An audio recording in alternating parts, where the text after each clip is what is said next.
যারা কাফের মুশরিক তাদের চেয়েও যে বেশি খারাপ ওই লোকেরা যারা ঈমান আনার পরে ঈমানের সাথে কুফর মিশ্রিত করে, তাওহীদের সাথে তাগুত মিশ্রিত করে, দ্বীনের সাথে জাহিলিয়াত মিশ্রিত করে, তারা কাফের মুশরিকদের চেয়েও যে খারাপ, এটা আয়াতটা না বললে তো বুঝবেন না। 150 এবং 151 নম্বর আয়াত সূরা নিসার মধ্যে এসেছে। আল্লাহ রাব্বুল আলামিন বলছেন, ইয়াকুলুনা নুমিনু বিবাজ ওয়া নাকফুরু বিবাজ। আল্লাহ বলছেন যে তারা বলে আমরা দ্বীনের কিছু অংশ মেনে নিব আর কিছু অংশের সাথে কুফরি করব। ওয়া ইউরিদুনা আইয়াত্তাখিযু বাইনা যালিকা সাবিলা। আর এই দুইটা মিলে সুন্দর একটা পথ তৈরি করব, রাস্তা তৈরি করব। মানে আপনি ইসলামের কিছু অংশ নেবেন আর জাহিলিয়াতের কিছু অংশ নেবেন, ঈমানের কিছু অংশ নেবেন আর কুফরের কিছু অংশ নেবেন, দুইটা মিলে কি করবেন? সুন্দর একটা পথ তৈরি করবেন। যেমন আমরা বলি না, একটা গাড়ি, এই গাড়িটার পাখা হলো বিমানের, চাকা হলো ট্রাকের, আর বগি হলো ট্রেনের, আর ইঞ্জিন হলো কিসের? বাসের। আপনারা বলেন তো এই গাড়িটা কিভাবে চলবে? বুঝেননি মনে হয় কথাটা। এই গাড়িটা কি চলবে? চলবে না। তা আমাদের মনের অবস্থা, আমাদের দেশের অবস্থা, শাসকদের অবস্থা, তারা একটা কাজ করতে চায়, মুসলিমরাও সন্তুষ্ট থাকবে, জেনারেল শিক্ষিত মানুষও সন্তুষ্ট থাকবে, মাজার পূজারীরা সন্তুষ্ট থাকবে, এবং দিনদার মানুষ যারা নাস্তিক তারাও সন্তুষ্ট থাকবে। আমরা সব মিলে একটা সুন্দর কি করতে চাই? রাস্তা বের করতে চাই। এই বর্তমান সরকার যেটা করছে এখন, আমার কথা কি বুঝতে পারলেন? তাহলে কি হলো? এটা মিশ্রণ। আপনারা একটা জিনিস জানেন যে কেরোসিনের তেল, এটা এর মধ্যে যদি পানি ঢালেন, পানি না ঢালেন, দুধ যদি ঢেলে দেন, আচ্ছা দুধ না ঢাললেন, জমজমের পানি হলো পৃথিবীর শ্রেষ্ঠ পানি, তাই না? জমজমের পানি, তেলের মধ্যে জমজমের পানি ঢেক দিন তো, বুঝেননি মনে হয় কথাটা। জমজমের পানি যদি দিই আমরা এই কেরোসিনের তেলের মধ্যে, তাহলে কি ও আমাদেরকে আলো দিবে মনে হয়? আচ্ছা, আপনি পানির মধ্যে দুধ আর পানি দুইটা এক জায়গায় করেন, এটা অপরাধ না ভালো কাজ, নেকির কাজ? পানিও ভালো, দুধও ভালো, দুইটা মিশ্রিত করলেন, বিক্রি করলেন, এটা কি ভালো কাজ না অন্যায় কাজ? অন্যায় কাজ। মিশ্রণটা, দুধের মধ্যে আপনি জমজমের পানি দেন, যেহেতু জমজমের পানিটা হলো পৃথিবীর শ্রেষ্ঠ পানি, আপনি বলেন এটা চলবে কিনা? চলবে? চলবে না। অপরাধ কিনা? অপরাধ। এটা আপনি বলবেন না তখন যে যাক 1 কেজি দুধের মধ্যে হাফ কেজি জমজমের পানি আছে আর হাফ কেজি দুধ আছে, যাক ভালো হয়েছে, এটা কি বলবেন কখনো? বলবেন না। জমজমের পানির কথা বলছি, যে জমজমের পানি খাওয়ার জন্য আপনারা বহু দূর যান। আমার আত্মীয় আসছে হজ থেকে, আমি 1 ঢোক জমজমের পানি খেয়ে আসি। এই পানিটাও যদি মিশ্রিত করেন, তবুও কিন্তু আপনি এটাকে নেকির কাজ বলে ধরবেন না, এটা কি বলবেন? পাপের কাজ। এটা তুমি দুধের সাথে পানি মিশ্রিত করলে কেন? তা আমরা যদি দ্বীনের মধ্যে মিশ্রণ করি, আমার ভাষা শোনার দরকার নাই। আল্লাহ বলছেন যে ওয়ায়ুরিদুনা আন ইয়াত্তাখিযু বাইনা যালিকা সাবিলা, কিছু নিবে কিছু ছাড়বে, আর দুইটা মিলে সুন্দর একটা পথ তৈরি করবে।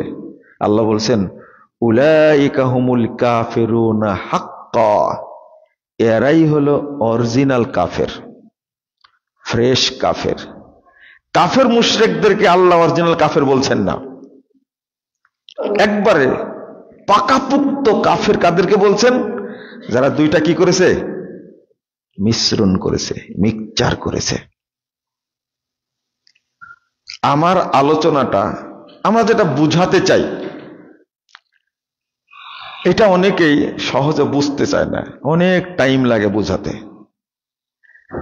সূরা বাকারা 42 নম্বর আয়াতে আল্লাহ বলছেন ওয়ালা তালবিসুল হাক্কা বিল বাতিল, তোমরা হককে বাতিলের সাথে মিশ্রিত করো না। তার মানে আমরা আকীদাগত দিক থেকে দুইটাকে মিশ্রণ করে রাখছি। মিশ্রণ মানে কি? কঠিন মিশ্রণ, যেটা আমরা সালাতও পড়ি, আবার আকীদাগত বিশ্বাস যেটা, এটা এত নোংরা, এত খারাপ।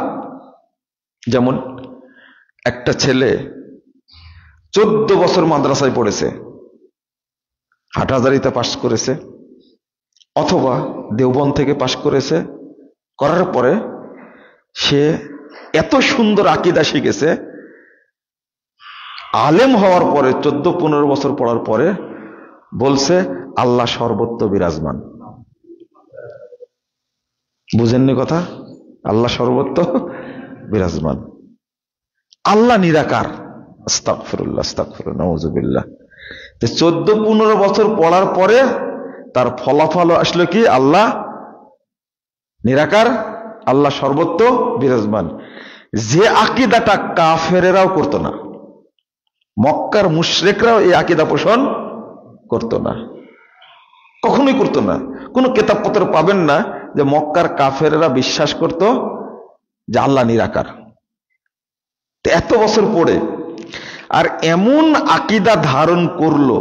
বাংলাদেশে কওমি মাদ্রাসা অনেক, দারুল উলুম দেওবন্দকে বলা হয় সেকেন্ড কিবলা, নাউযুবিল্লাহ, আস্তাগফিরুল্লাহ, সেকেন্ড কিবলা দারুল উলুম দেওবন্দ।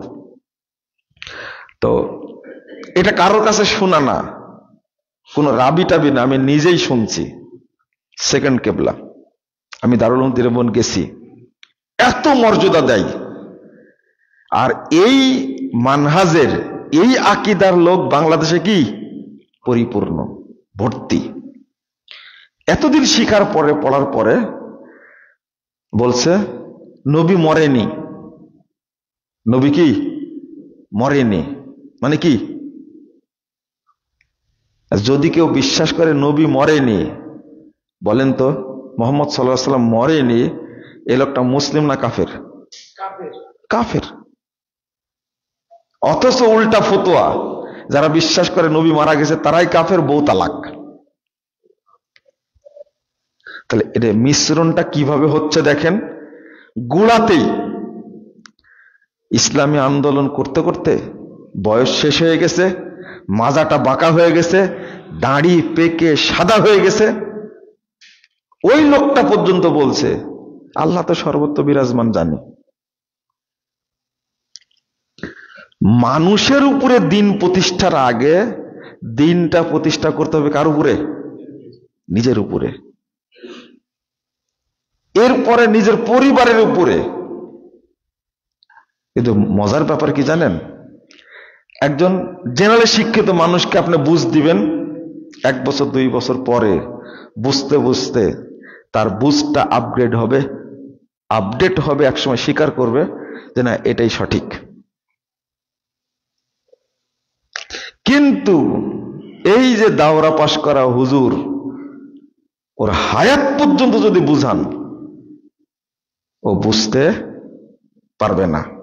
ওই যে আকীদা শিখছে ওখান থেকে ঘুরে আসবে না।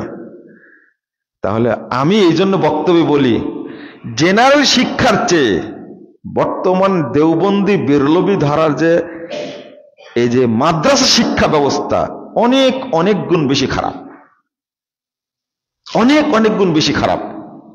কারণ তাদেরকে বোঝায় কোনো লাভ হবে না।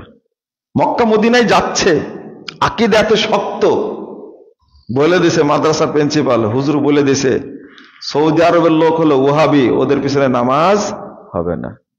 তো সাইদি সাহেবের একটা বক্তব্য আছে না, বেটা মৌলবি তোমার কপাল পোড়া, কাবার ইমামের পিছনে সালাত পড়তে পারো না, তোমার সৌভাগ্য হয় না। কি আকীদা শিক্ষা দিছে!